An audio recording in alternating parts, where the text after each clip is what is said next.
गंगा मैया के पावन पवित्र तट पे बैठे हुए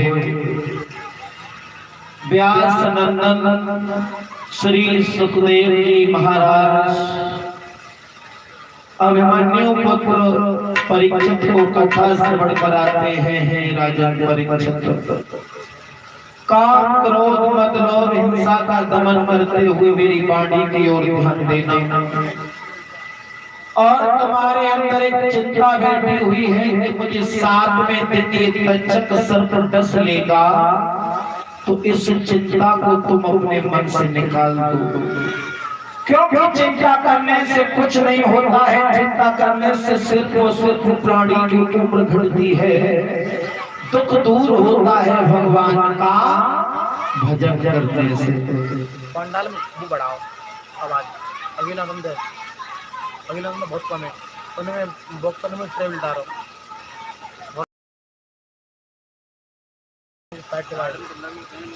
बहुत नीचे लगे उनको कोई मतलब बना लगाओ डालो ट्रेवल डालो।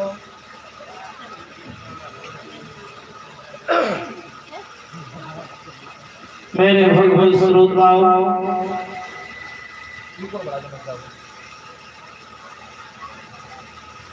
84 लाख योनियां बनाई गई हैं परीक्षित महाराज जी, और 84 लाख योनियों में सर्वश्रेष्ठ योनि बताई गई तो मानव की योनि बताई गई।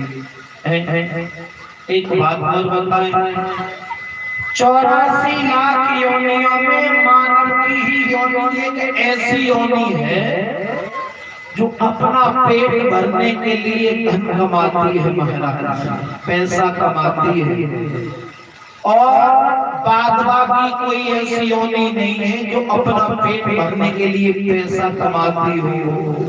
लेकिन जब मानव की योनि की सब जिंदगी निकलेगी धन कमाते कमाते, लेकिन मनुष्य का पेट कभी भर ही नहीं पाया। हमने और तुमने सारी जिंदगी में सोने के अलावा कोई दूसरा काम ही नहीं किया है। हमारे संत कबीरदास जी कहते हैं,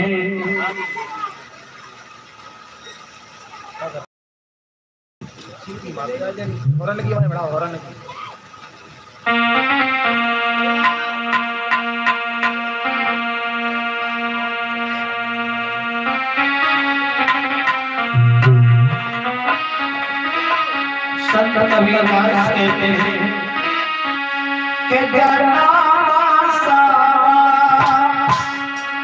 धोखे में बीती गया,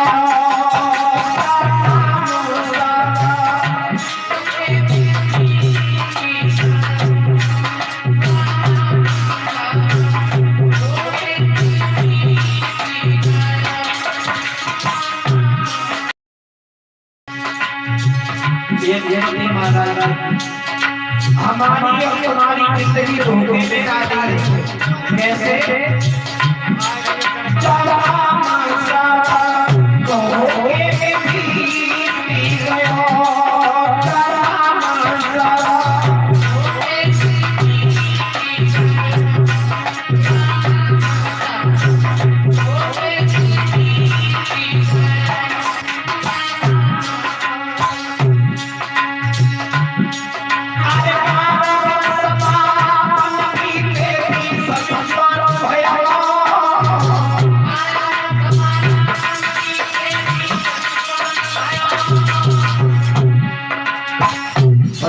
महाराज 12 वर्ष तक उम्र हमने बालापन में खेल कूद में बिता दी और 20 साल के भय तक जवानी आई। और जब जवानी आई तो घर वाले ने शादी रचाई बाबा का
महाराज भजन को पाओ 12 वर्ष तक रहे कहाँ बालापन 20 वर्ष के जवानी आई घर वाले ने शादी रचाई और 20 वर्ष के बाद में निकल गए देश विदेश में काय मिलाए पैसा इकट्ठा लेकिन भगवान का कोई ध्यान नहीं दे पाया। हरे कृष्ण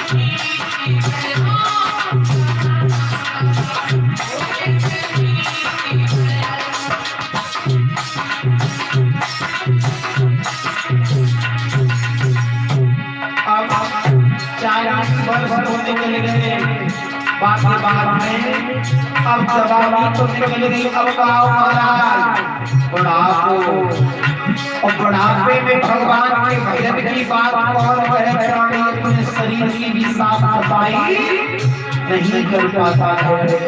हुआ क्या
जन्म सब धोखे में बीत गयो, सारी जिंदगी निकल गई भगवत श्रोताओं।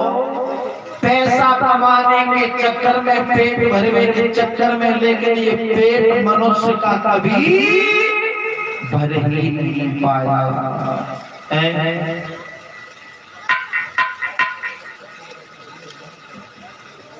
मेरे भगवत श्रोताओं,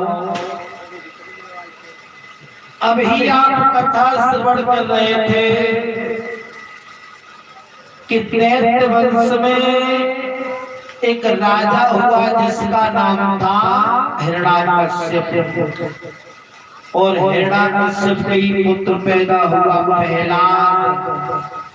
जब प्रहलाद धीरे धीरे बड़ा होता चला गया तो एक दिन प्रहलाद जो थे वो कुमारी के घर पे गए, और कुमारी राम का नाम ले रही थी। प्रहलाद कहने लगे, क्यों बुढ़िया तू हमारे दुश्मन का नाम लेती है? जवाब दिया है, बेटा मैं राम का नाम इसलिए नहीं ले रही हूँ, मैं तो राम का नाम इसलिए ले रही हूँ क्योंकि हवा में बिल्ली के बच्चा दबे गए हैं, हवा में आग लग रही है। उसी समय प्रहलाद कहने लगा, क्या इस जलती हुई आग में तेरा राम बिल्ली के बच्चा बचा देगा? बोले हाँ बेटा वो बचा देगा। और ऐसा ही हुआ, प्रहलाद के सामने पर जब हवा बोला गया तो बिल्ली के बच्चा जीवित निकले। प्रहलाद को उसी दिन से भगवान के नाम से बड़ा प्यार हो गया। अब तो खाना खाता है तो भगवान का नाम लेता है, पानी पीता है तो राम नाम है। जब ये बात हिरण्यकश्यप को मालूम पड़ी, हिरण्यकश्यप ने मारने के लिए बहुत प्रयत्न किए, बहुत हाथी के सामने पे डलवाया, सर्पों की बावी में डलवाया, समुद्र में फेंकवाया, ऊंचे से पहाड़ से गिरवाया, लेकिन प्रहलाद का बाल भी बांका नहीं हुआ। बात सही है, जाओ राखे साइया और मार सके ना कोई, बाल न बांका कर सके जय जग पेरी होए। जिसका भगवान रक्षक होता है उसे मारने वाला कोई नहीं है। अंत में हिरण्यकश्यप की एक बहन और थी सिंहिका। सिंहिका ने जगी के भैया हमने जो सुनिए तो घर में कैसे गुलाब पैदा हुआ है जो दुश्मन का नाम लेता है। जवाब दो, बहुत होने सही सुनी है। अब उसने ये कहा कि तुम ऐसा करो, लकड़ी का एक ऊंचा सा चट्टा चढ़वा दो और मैं वाली लकड़ी के चट्टा पर ऊपर बैठ जाऊंगी। मेरे पास एक शीतला चीर है, उसे ओढ़कर और तुम नीचे से आग लगवा देना, मैं तो बच जाऊंगी बस शीतला चीर में, और ये जल जल के राख हो जाएगा। और जैसे ही सिंहिका लेने चली तो प्रहलाद की मां कयादू आ गई। कयादू ने आकर के ये कहा है, बहना अभी तो ये बच्चा है, अभी तो छोटा है, जब ये समझ जाएगा तभी राम का नाम लेना छोड़ देगा, इसे तुम मत मारो। प्रहलाद कहने लगे, अरे भैया तू या राक्षसी के सामने पे रो रही है? अरे रो वहां जहां कोई चुप करवैया हो और रूठे, वहां जहां कोई मनवैया हो। अरे भैया उसके सामने पे रोना मत, ये तो पाप नहीं है, ये क्या जाने मौकी ममता। और जैसे ही कैमरा वाली लड़े जाता लगाओ यार, खान लगा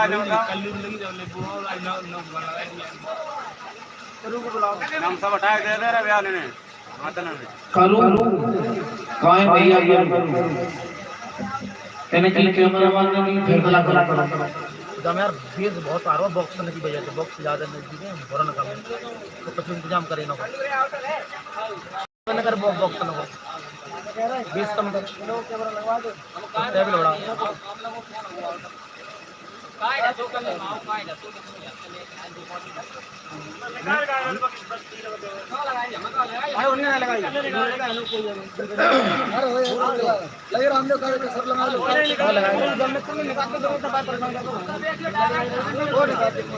एक आध बिना लीड भी लगाएगा।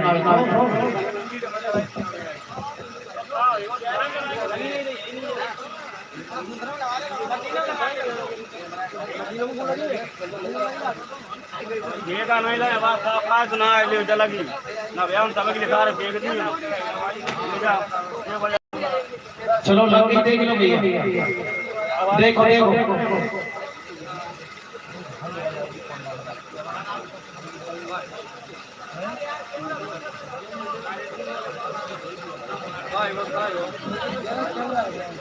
अपने अपने डिबिया ले चलो करो संग चलो राजा सामने आ जाओ सामने लगे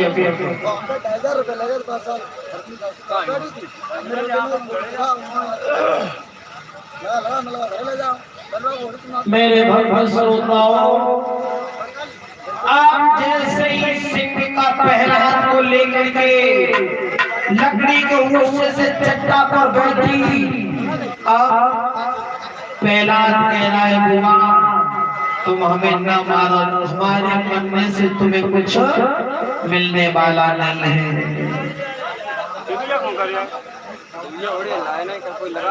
मेरे भक्त श्रोताओं, सिंह का कह रही है अभी तुम देख और रुक जा, आधी रात तो समय तो है तब मैं तो देखूंगी।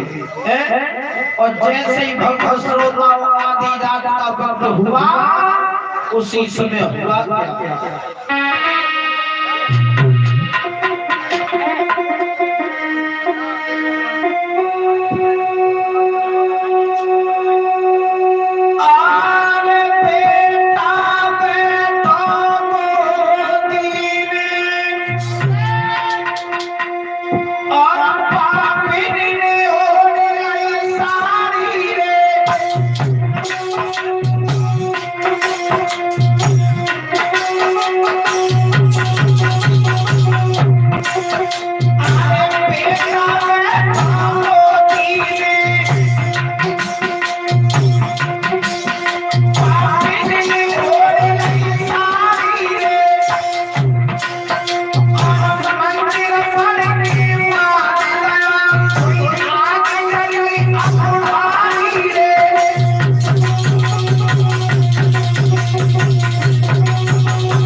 गोद में बिठा दिया और जैसे ही आधी रात को समय वो मंत्र पढ़ के मारो, लकड़ी नीचे से जैसे पकड़ करके चली, बहु का परीक्षक महाराज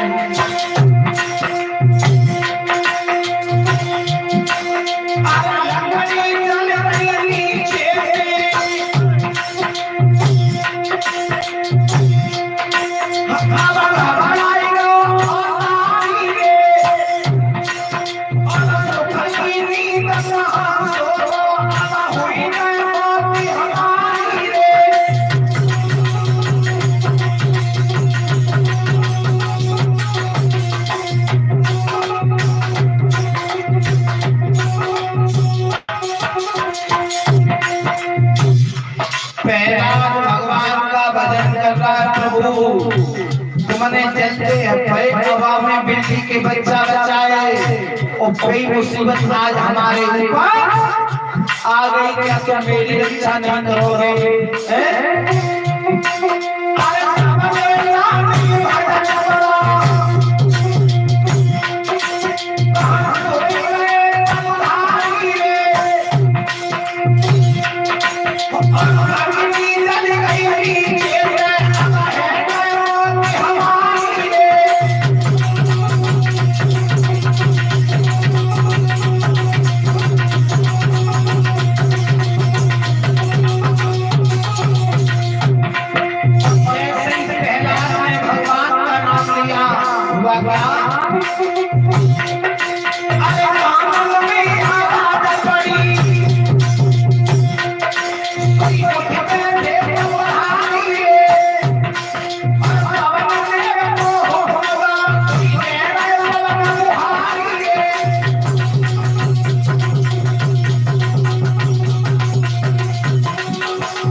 और जैसे पवन देव को आदेश मिलो कहोगा भगवान स्वरूप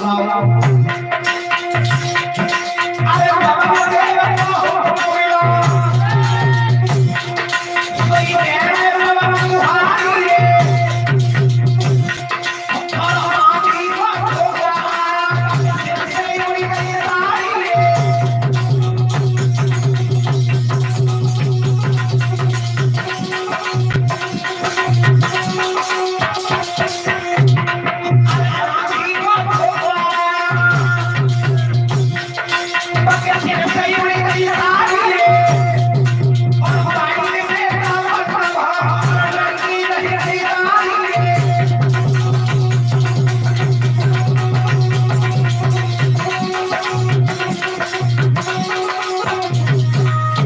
मेरे भगवान श्रोताओं जैसे ही आगे का झोंका आया जो शीतला चीरोड़े हटी सिंह का वो शीतला चीर वाले सिर से उड़ गया और शीतला चीर उड़ के पहला में लिपट गया और जैसे ही नीचे से आग जली तो बुआ बाई में चले गए लेकिन पहला का पाल भी बाबा नहीं हुआ। मेरे भगवान श्रोताओं धीरे धीरे धीरे धीरे जैसे सवेरे हो अब छोटे छोटे लड़के ने कही कि अब की बार तो भैया को मारने के लिए बुआ लेके गई चलो चल के देख लेंगे और जैसे छोटे छोटे बालक पहुंचे क्या देखे कि पहला भैया तो बैठो बैठो राम का नाम ले रहा है लेकिन बुआ दिखाई नहीं। अब देखो छोटे छोटे बच्चों ने पहला के बचने की खुशी में जामे दे दे पामे दे तो उसी समय से सिंह का नाम बदल करके पड़ गया भोला। अब हिरण्यकश्यप आए, हिरण्यकश्यप ने ये कहा क्यों रे तू तो मेरी बहन को भी खा गया, चल अब मैं तुझे स्वयं अपने हाथों से मारूंगा। हिरण्यकश्यप ने पहला की पांव पकड़ी और ले जाकर के कचहरी में लोहे का खम गरम करवाया, बिल्कुल लाल खम करवा दिया। जवाब दिया जब हम से बांध के तेरे शरीर के टुकड़े टुकड़े करूंगा। अब पहला घबरा रहा है, परमात्मा से विनती कर रहा है, प्रभु तुम पिताजी के सामने पे आते नहीं हो और अब पिताजी हमें जिन्ना नहीं छोड़ेंगे। और जैसे ही पहला घबराए उसी समय भगवान कौन सा काम करते हैं।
भगवान चीटी बन करके अब लोहे लाल खंभ पे घूमने लगे हैं।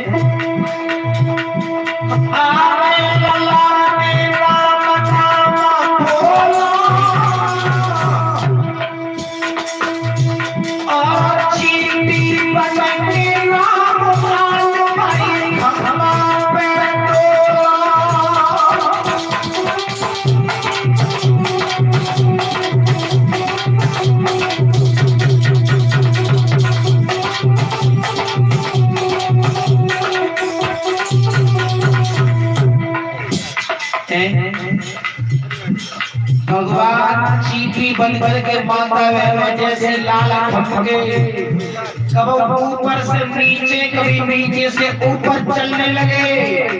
पहला सोचने लगा चीटी में कहीं ताकत ना है जो लोहे के लाल खम्भ पे गर्म खम्भ पे चल जाए। पहला सोचने लगे कि मेरा राम आ गया। जवाब दिया पिताजी मेरा नाम इस खम्भ में भी निवास करता है। और जैसे ही खम्भ का नाम लिया हिरण्यकश्यप ने तलवार लेकर के खम्भ के ऊपर प्रहार किया, लेकिन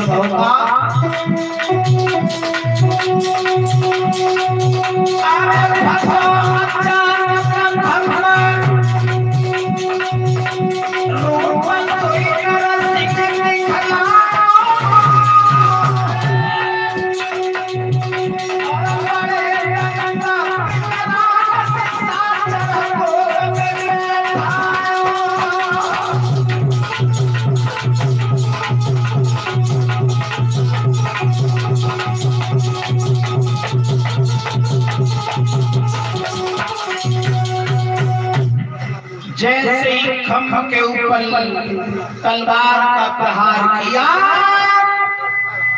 उसी समय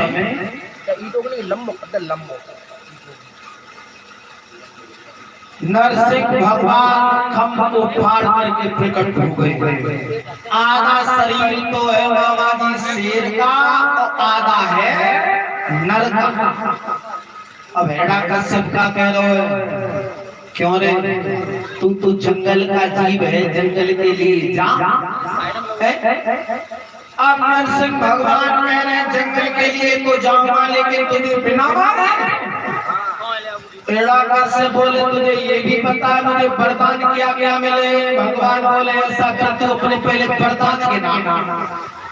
जवाब दिया ना मैं ऊपर मारूं न नीचे मारूं। भगवान बोले रुक न ऊपर मारूं न नीचे, तुझे घुटनों पे लग के मारूंगा। जवाब दिया न बाहर मारूंगा न भीतर, बोले चेहरे पे लग करके मारूंगा। बोले दिन में मारूंगा न रात में, बोले दिन में न रात में, संध्या को समय हिरण्यकश्यप कहने लगा न तेग से न तलवार से न एक रूप से। भगवान बोले तुम अंध होएगा, देख लेना मेरा एक रूप है, आधा शरीर है मेरा नर का, आधा है शेर का। और तलवार पकड़ूंगा नहीं कि नाखून का काम आएंगे, नाखूनों से तेरे पेट को फाड़ दूंगा। जवाब दिया तुम्हें ये भी पता है कि ब्रह्मा जी के 12 बनाए गए महीना है, तो 12 महीनों में भी मेरा काल नहीं है। भगवान बोले तो सुन ये भी वरदान तेरा बचा करके तुझे मार मार के जाऊंगा। और क्या बोले भगवान,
जवाब दिया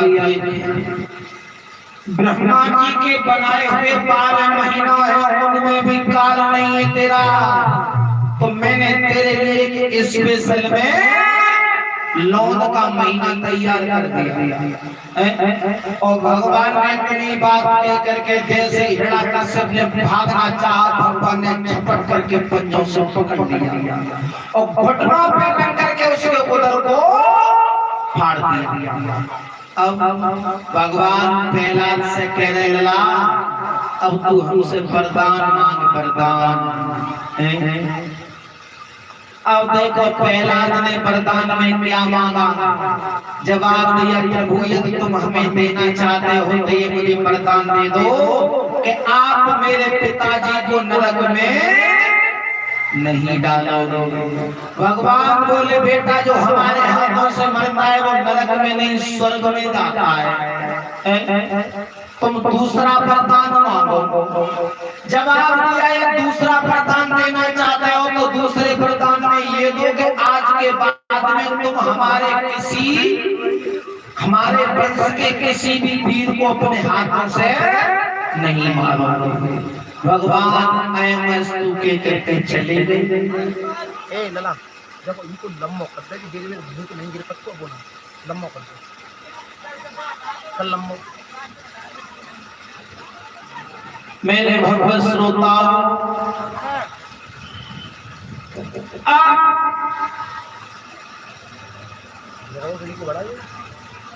अब जैसे ही प्रहलाद एरिच नगरिया के राजा बने, हलवा भाई क्यों बढ़ा नहीं क्यों खत्म करते तुम। अब धीरे धीरे धीरे धीरे इसी दैत्य वंश में बहरोचन के पुत्र हुए थे जिनका नाम था राजा बलि। बलि की कथा आपने सुनी होगी परीक्षित महाराज जी, लेकिन सोचने वाली बात है कि ये राजा बलि राक्षस वंश में पैदा हुए थे, राक्षस वंश में। और राक्षस वंश में पैदा होने के बाद भी ये राजा बलि इतना बड़ा धर्मात्मा था कि रोजाना किसी न किसी प्रकार का दान यज्ञ करता रहता था। अब परीक्षित महाराज ने पूछा है सुखदेव जी से, हे भगवान, हम ये जानना चाहते हैं कि आगे ये राजा बलि राक्षस वंश में पैदा होने के बाद में इतना धर्मात्मा क्यों था? तो बताया, सुनो राजा परीक्षित, ये राजा बलि पूर्व जन्म की कहानी सुनो। ये राजा बलि पहले कौन थे? यानी राजा बलि पूर्व जन्म में एक नैतिक नाम के ब्राह्मण थे। ब्राह्मण जानते हो पति महाराज ब्राह्मण का कहते हैं। भगवान ने गीता में संकेत किया है, सठ कर्मणा सुब्रह्मणा, जो 6 कर्म करता है वही ब्राह्मण है। 6 कर्म कौन से? विद्या पढ़ना और विद्या पढ़ाना, दान लेना और दान देना, यज्ञ करना और यज्ञ करवाना। जो ये 6 काम करता है वही ब्राह्मण है। एक बात बताऊं, ये राजा बलि पूर्व जन्म में निंदिक नाम के ब्राह्मण थे। ब्राह्मण जाति से कर्म अच्छे नहीं थे, पैस्यागामी थे, पैस्याओं के घर पे जाते थे। एक दिन की बात है, निंदिक नाम के ब्राह्मण ने विचार किया कि आज में एक माला फूलों की लेकर के जाऊंगा और जाकर के पैस्या के गले में डालूंगा तो पैस्या खुश हो जाएंगी। माला ले ली हाथ में निंदिक ने और जैसे ही पैस्याओं के घर के लिए चले, लेकिन बहुत बात बहनों,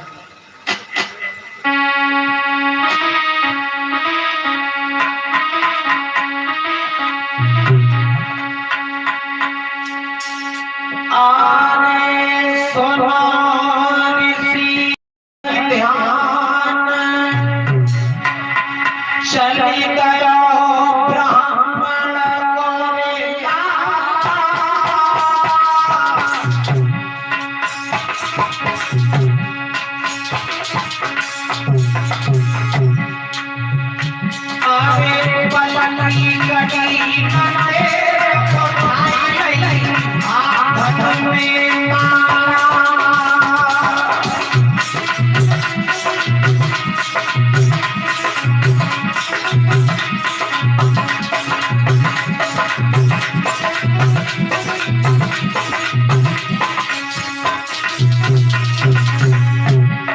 देखो निंदिक नाम का ब्राह्मण वैश्याओं के गले में माला डालने के लिए चले थे हैं।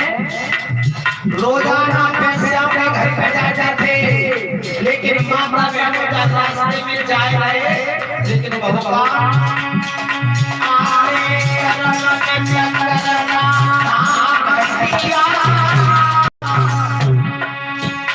और निंदिक के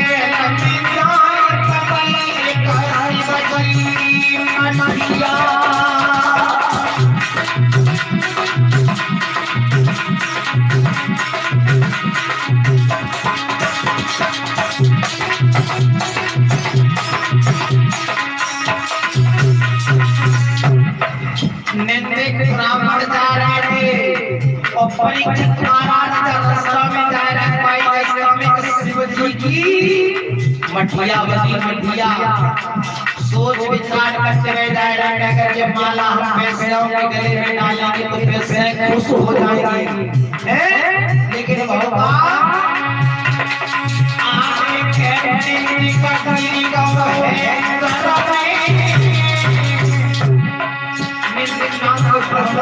कर लगी और तभी अपनी तकलीफ पड़ी आगे कहने निकली गाँव है भैया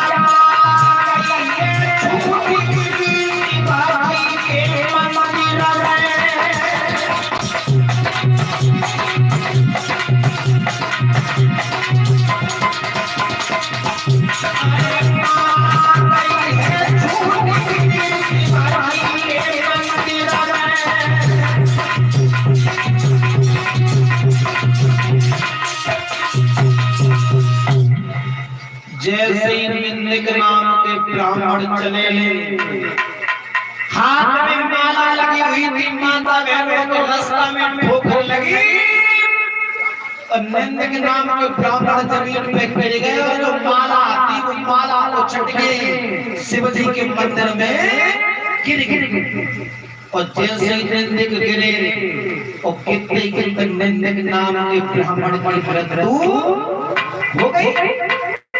और जब ब्राह्मण मरे वो ऊपर जब गए तो धर्मराज ने नौकरी कैसे करो, जब ब्राह्मण के पत्रा पलट के देखो तो जाने कैसे कैसे काम करे। और जैसे पत्रा पलट गई तो कर्मचारियों ने बताया क्या बताए महाराज, जब निंदिक नाम के ब्राह्मण ने सारी जिंदगी में गलत काम के अलावा कोई अच्छा काम करो ही नहीं, लेकिन मरते मरते से अच्छा काम हो गया क्या कि जाके हाथों से माला शिव जी के मंदिर में चढ़ गई। तो अब देखो निंदिक सच कही धर्मराज ने जी बता दो अच्छे कर्म का भोग पहले भोगोगे कि गलत कर्म का। निंदिक ने जवाब अपने लिए अच्छे कर्म करो ही नहीं, प्रभु जी बताओ अगर हम अच्छे कर्म का भोग भोगवे पहले हमें मिले तो कितनी देर के लिए मिल सकता है। धर्मराज ने कही कि तुम 5 घड़ी के लिए जो कुछ भी मांग पाओ वो मांग लो। तो निंदिक ने कहा मांगो इंद्रासन जी, कई 5 घड़ी के लिए ऐसा करो मुझे इंद्रासन पे बैठा। बोले ठीक है बैठ जाओ। इंद्र को नीचे उतारा गया और निंदिक नाम के ब्राह्मण ऊपर बैठा। सबसे पहला काम क्या किया निंदिक ने, जितने संत महात्मा थे इंद्रासन में सभी संत महात्मा को लाओ इकट्ठे हो सब। संत महात्मा ने कही हमें क्या मालूम पड़ रही है कितना दुराचारी रहो है, जाने या सबसे पहले महात्मा को लाइन में लगाया। लेकिन निंदिक